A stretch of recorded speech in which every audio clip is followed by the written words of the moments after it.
HSM et Entraide Sida Limousin. Et comme tous les mercredis, nous recevons l'association Entraide Sida Limousin. Bonjour les filles. Voilà, ça ne marche pas, donc on va recommencer. Bonjour les filles. Bonjour. Voilà, là ça marche. C'est vrai que si on n'appuie pas sur les boutons, inévitablement. Alors aujourd'hui, on a Val. J'ai envie de dire Val, une habituée maintenant. Oui, Ça fait c'est plaisir de te voir, Val, de mercredi en mercredi. Et moi aussi, j'aime bien venir ici maintenant. Pourquoi avant, t'aimais pas? Mais non, est-ce que tu te souvenais pas de mon prénom? Non, bah t'as vu, j'ai fait des efforts, hein. Maintenant Bien, ça s'appelle c'est bien. même Val et tout, Parfait, tranquille. j'apprécie. Et puis on a Stéphanie qui vient pour la deuxième fois, c'est bien ça Stéphanie? Stéphanie, devant le micro, ça serait bien. Stéphanie, donc stagiaire toujours à Entraide Sida. Combien il te reste de semaines à faire encore? Ben là, en fait, je finis la semaine prochaine et après, je reviens tout le mois de mars jusqu'à mi-avril. D'accord, ça se passe bien? Ça se passe bien. Elles sont gentilles les filles parce qu'il y a vachement de filles quand même à Entraide Sida. Ouais. Bon alors, le jeu des questions-réponses, c'est parti encore pour aujourd'hui. Première question, ma copine veut se faire tatouer, a-t-elle des risques d'être contaminée par le virus du sida ou alors par l'hépatite C? Oui, donc effectivement, il peut y avoir un risque à partir du moment où on n'utilise pas de matériel stérile. Donc il faut savoir que lorsque vous souhaitez vous faire tatouer, vous pouvez demander à ce que la personne ouvre le matériel devant vous. Il faut faire également attention à ce que le tatoueur porte des gants. Et l'état général au niveau de l'hygiène du salon peut aussi donner des indications sur le respect des règles sanitaires. Alors aussi éviter l'été en bord de plage dans le sud notamment, enfin sur les plages, parfois il y a des tentes ou des camions où on a l'impression qu'ils vendent des frites. Où en fait les tatoueurs qui proposent des tatouages ou même des piercings à un prix modique. Par contre, effectivement, les risques au niveau de l'hygiène et de la stérilité du matériel, c'est zéro, donc c'est fortement déconseillé. Voilà, donc il faut avant tout que le matériel stérile soit ouvert devant les yeux du client, c'est bien ça, c'est ce que vous recommandez le plus fort, Voilà, justement. si jamais on a un doute sur la stérilité du matériel, on est en droit de demander à ce que la personne qui pratique l'ouvre. Et autre chose, on en parle très peu, aussi éviter, surtout c'est les filles qui pratiquent, éviter de se prêter les piercings, notamment ceux du nombril, étant donné que les bijoux coûtent très cher.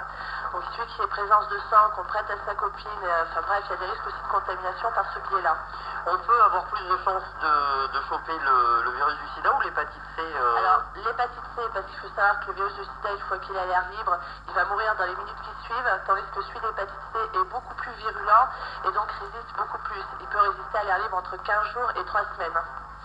Nouvelle question, je me suis fait opérer il y a 6 mois et j'ai eu une transfusion sanguine. J'ai très peur du sida à cause de la transfusion, que dois-je faire?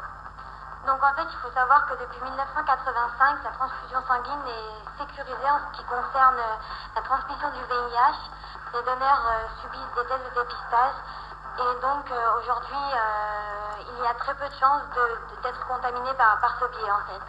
Lorsqu'on a une transfusion, si jamais on a un doute, le mieux pour se rassurer entre guillemets, c'est un dépistage, non? Tout à fait, donc parce que quand on a le doute en soi, ça va nous faire stresser et malgré ce que les personnes peuvent nous dire, parfois on a toujours ce stress, donc effectivement rien ne vaut un test de dépistage pour se rassurer. Mais bon, je le redis, même si Stéphanie l'a dit, aujourd'hui il y a une transfusion sanguine, on ne peut plus attraper le sida. On ne peut pas le dire à 100% parce que le risque zéro n'a pas. Est-ce que c'est fiable? C'est fiable ou pas? Oui. Tous les tests qui sont faits en amont sont fiables. Alors le risque zéro n'existe pas, je ne peux pas dire à 100%, mais je veux dire à 99,9%. Il peut y avoir des fois des travers, mais ça reste très rare. Il n'y a plus de risque maintenant. Nouvelle question, pourquoi les préservatifs craquent-ils? Alors il peut y avoir plusieurs raisons, j'imagine bien. Donc en fait, très souvent, c'est à cause soit d'une mauvaise utilisation ou d'une mauvaise conservation des préservatifs. Donc il faut savoir que les préservatifs n'aiment pas trop rester au soleil, être à la chaleur, ni se retrouver coincés dans une poche pendant toute une soirée. Ça les malmène un peu, donc il y a quelques précautions à prendre en fait avant d'utiliser un préservatif. Donc tout d'abord, il faut savoir qu'il y a une date de péremption, donc pensez à bien regarder cette date. Mais si jamais on regarde pas, on s'en rend compte avec l'odeur. Hein. Voilà, aussi.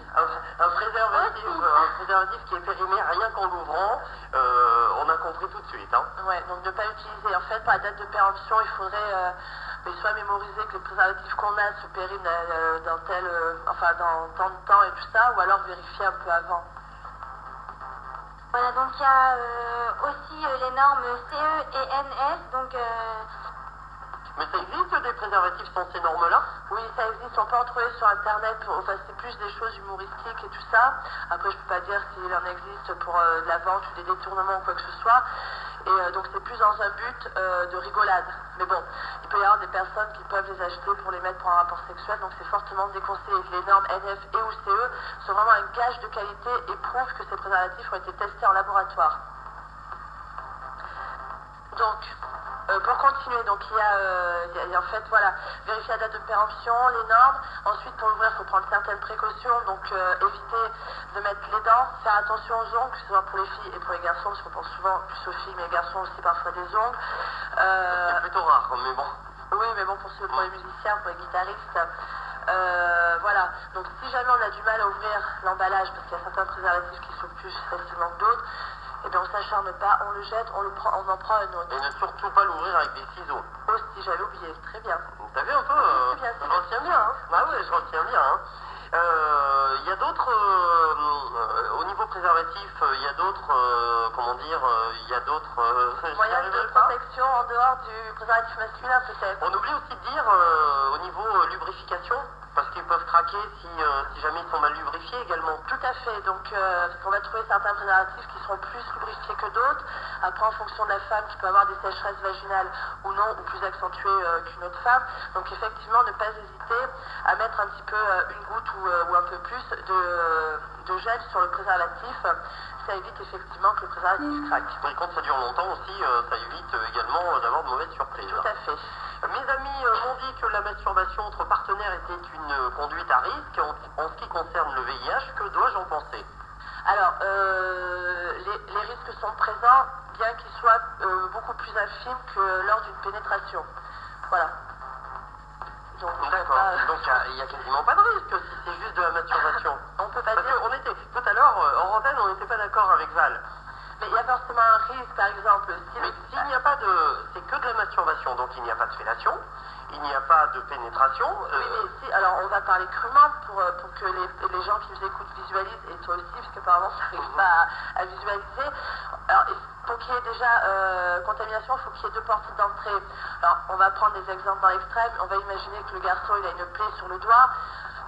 Il va masturber la fille avec son doigt et après au pire il va se caresser au niveau de la verge et tout ça. Donc là il va y avoir des sécrétions de la fille sur son doigt qui va remettre sur son pénis. Donc là il peut y avoir un risque. Mais effectivement les risques sont quand même plus infimes. Il faut qu'il y ait deux portes d'entrée.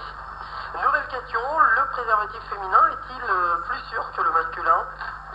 Non, en fait, c'est du pareil au même. Hein, mais le préservatif féminin peut quand même avoir certains avantages. Donc déjà le premier, même si on sait qu'on trouve aujourd'hui des préservatifs masculins en latex, donc celui-ci, le féminin, est en polyuréthane, donc une matière anti-allergène. Il a aussi quelques autres petits avantages, donc il peut se mettre quelques temps à l'avance. C'est aussi une façon pour les femmes de pouvoir utiliser leurs propres moyens de prévention. Et il peut également être une solution pour des hommes qui ne se sentent pas à l'aise dans les préservatifs masculins. Voilà, il est un peu plus cher par contre. Oui, par contre on le trouve à 2 €, voire un peu plus dans les pharmacies. Le préservatif? Ouais, usage unique bien évidemment. Oui, bien sûr. Et je précise parce qu'il y en a qui nous posent la question. Et il faut savoir que toutes les pharmacies ne l'ont pas. Alors voilà, parce qu'il n'y a pas de demande et du coup ils n'ont pas de stock. Donc si les personnes en veulent, peuvent aller voir leur pharmacien et demander à le commander. Sinon on en a nous un petit peu aussi à l'association qu'on diffuse. Il est aussi fiable que le masculin, il n'y a pas de problème. Il n'y a aucun problème, ils sont fiables tous les deux. C'est juste que là, la fille peut choisir de se protéger elle-même sans demander au garçon. Entre autres, oui, mais c'est aussi bien d'en parler parce que vu comment est le préservatif féminin, si elle n'en parle pas au garçon, il peut avoir quand même quelques surprises. On ne met pas le garçon lorsque la fille a un préservatif féminin, le garçon ne met pas de préservatif. c'est inutile. Un seul préservatif suffit. Parce qu'au contraire, si on met un préservatif féminin plus un masculin, Ça fait l'effet contraire. voilà, il y a un échauffement et donc les préservatifs risquent de se craquer. Merci les filles. Mais de rien. Bonne semaine. Toi aussi. À bientôt. À bientôt. Au revoir. Pour plus d'infos, contactez l'association Entraide Sida Limousin au 05 55 33 54 33.